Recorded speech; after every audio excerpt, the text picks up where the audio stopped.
These Yukon athletes are practicing for the 2024 Arctic Winter Games.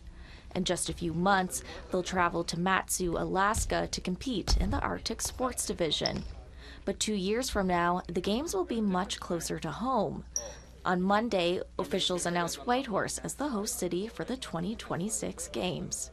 We're so excited. I'm relieved that that formal step is complete and now we can get rolling. The biennial event promotes friendly competition while also celebrating northern regions around the world.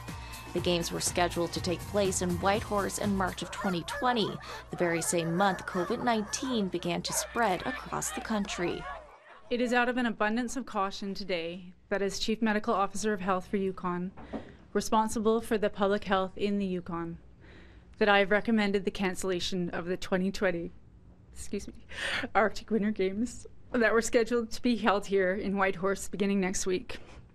We spent years planning, hundreds of volunteers. We had 3,000 volunteers ready to go for the actual Games time week. And to have it canceled that way because of a pandemic was really emotional.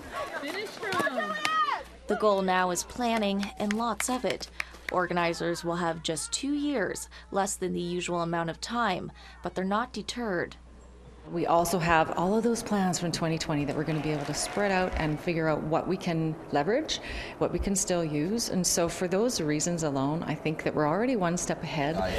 And we've got to teach you guys failure. You guys not failure. It's a lesson. For athletes in the Yukon, it's a chance to showcase talent in their own backyard.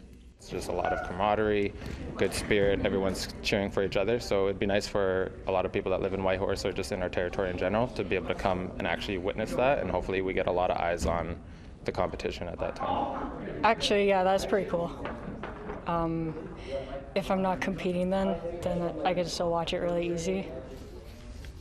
The Games are scheduled to take place in March 2026. A launch event is underway for community members to get involved with planning. Sarah Connors, APTN National News, Whitehorse.